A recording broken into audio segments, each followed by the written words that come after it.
Oh, welcome back my gardening friends, and before we move on, please don't forget to leave a thumbs up or a thumbs down before you leave today. And I've moved all that compost from there, which was the cocoa coir, and there's all the bags. I should probably put those out just in case any fellow allotment holders want any. So I've moved it because I need to put my potatoes somewhere at the end of March. So all the compost from there and here will end up here in my manure runoff bin. Never use this one, but the basics are the manure goes in there and all the liquids drain off, but it's never been used, mainly because of the lockdown. So that's another good lot of material in there, and I need to collect as much as I can before I retire. I won't be able to find it else.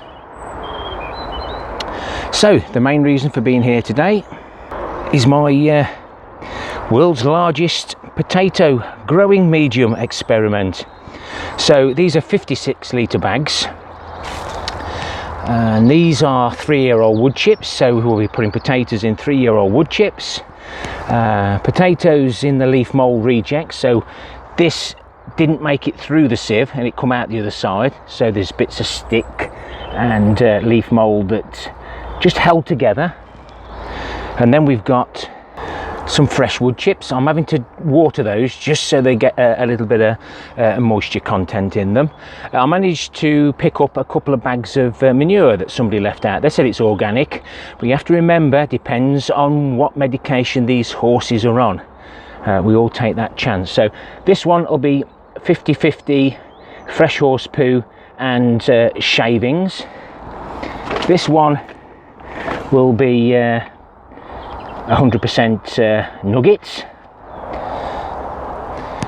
This one will be from the banana skins.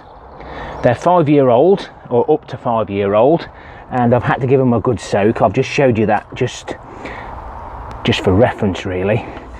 But I collected banana skins in my green bin over a long period to collect the juices. We'll have a look at that shortly. When I did my perennial weeds, somebody mentioned, why not stick some spuds in them or grow something in them? Thank you, my friend. There's the perennial weeds. If you haven't seen that video, just drop back. We're going to try and grow some in the quality leaf mould. That's just a spare tub. We know potatoes love log ashes. It helps stop the wireworm, slugs and scab. So I'm going to do a 50-50. I'm going to mix those two together with the cocoa coir. So that'll be a 50-50 mix. Here's some of the other bits for my homemade compost. Again, wood chips, leaf mould, the compost that the cannabis growers throw away. This is a quick impression of Mandamu, and here we've got the these tubs of compost haven't been out, but they're predominantly cocoa coir.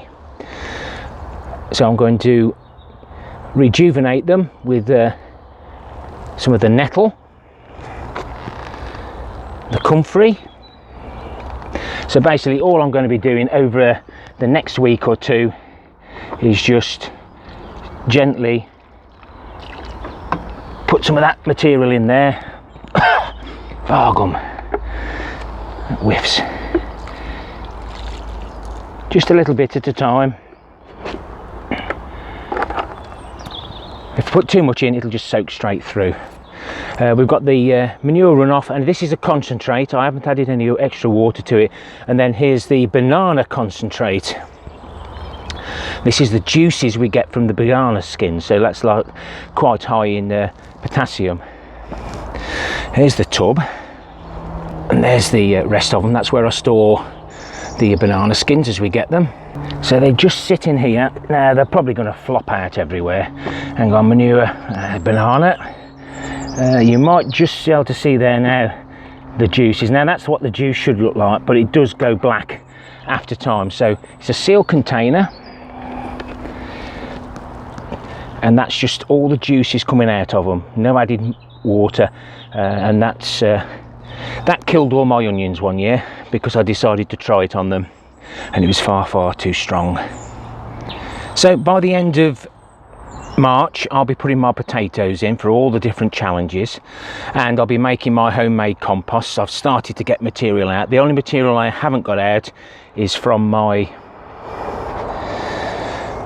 compost bin wormery runoff, and it seems like I've stopped the rats, he says as he opens it up, and it jumps out at me.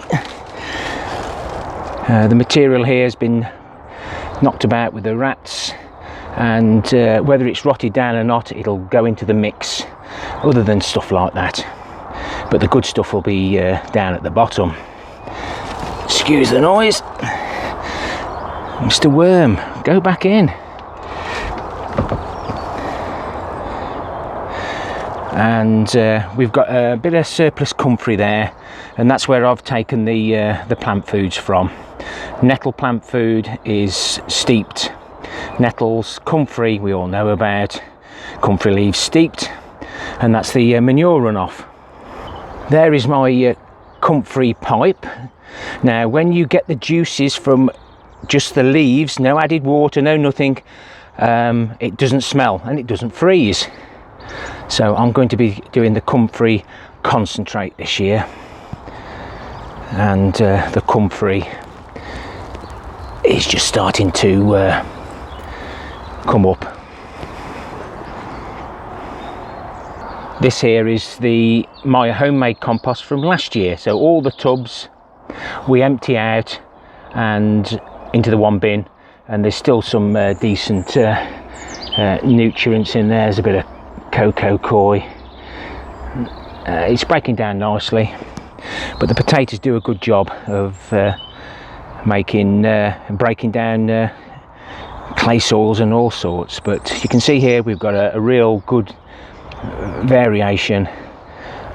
And also I've had another company send me some potato bags to try, so I'll be putting one potato in one of those. There's 3.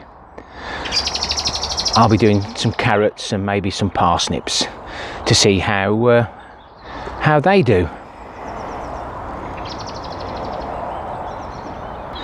And this is the compost that I've found in March so far. We've already seen those fittings, but there was some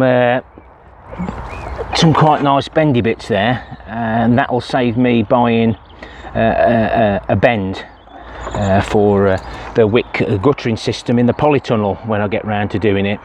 So if I can eliminate the cost there, it's only probably £1, but £1's a pound. It's another packet of seeds, and that was put out for the scrappies, and I've repurposed it.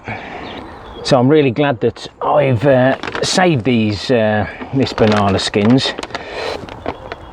Everything rots down. This is the odd label, you know, the sticky label that they put on bananas, but that's quite nice material. And it's been soaking in that bucket just to try and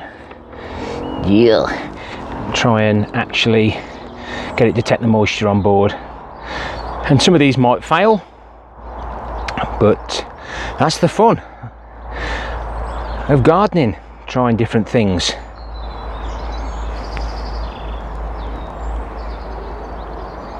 So all the compost this side has all been accounted for.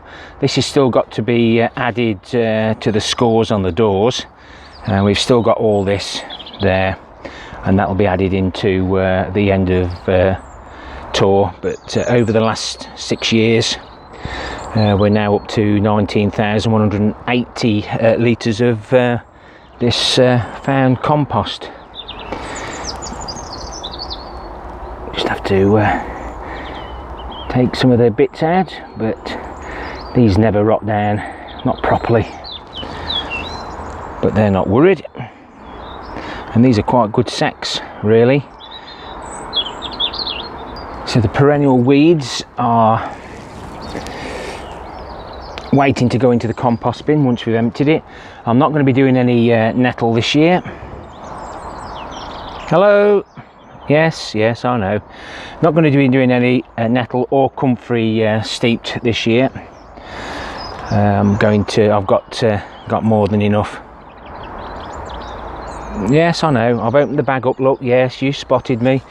And there's some more of the leaf mould reject. That's 2 years old, and it came out the other end of the trommel. If you haven't seen that, why not go to the trommel build and see how I built it out of recycled materials. £12.50 in total. That was just for the netting. I've got a few videos coming up that aren't actually garden related, so please do not feel you need to watch them. Only watch what interests you.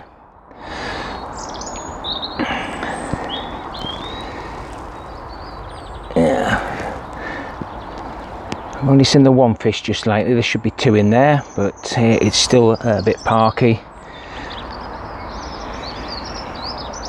Just need to straighten this out. The wind's got hold of it.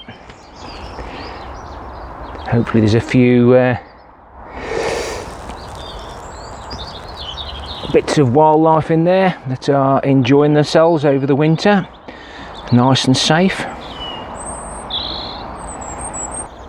So this was just to give you a bit of a heads up, because I know a lot of people do want to try things. All this experiment is not going to cost me a penny, so, and a lot of the potatoes are saved anyway, so my crop of potatoes won't cost a penny. If we have some failures, doesn't matter, we can learn from those. I do add log ashes to my compost mix. I'll be with you shortly. Ah, gum. So it's like having kids, but yeah, it's just a case of giving you the heads up so that you can perhaps gather some materials. But I collect them all year round, and I like to experiment basically. It might help others, but I can't see the point in buying new compost and then adding bloodfish and bone, potato grow food, chicken pellets, and getting a crop. I'd rather get a smaller crop, a tastier crop, just by doing it for free. And when I did the hashtag potatoes grown in a pot of turds, they were fine, great, why not? We don't know what the farmers spread onto their fields, and all the human solid waste comes out of those sewage factories, gets put onto the farmer's field, and they spread it everywhere. Same as the liquids. So I'm quite happy to be able to grow my own food in materials that I'm reasonably happy with. Again, we have to be careful with materials we bring in, that they aren't contaminated, but I can accept the odd failure. And hopefully if you go to the same place where you get your horse manure from, you'll understand what they're actually been giving them, because it's the medication. I inquired at the local zoo for some elephant poo and things like that, but they will not give it to anybody because of the amount of medicines they have to give these animals, which would go into the manure and then obviously into the food chain. Hope you've enjoyed this. Please give me a thumbs up or a thumbs down, leave me a comment, and happy gardening to you all. Till next time, my friends. Ta-ra for now.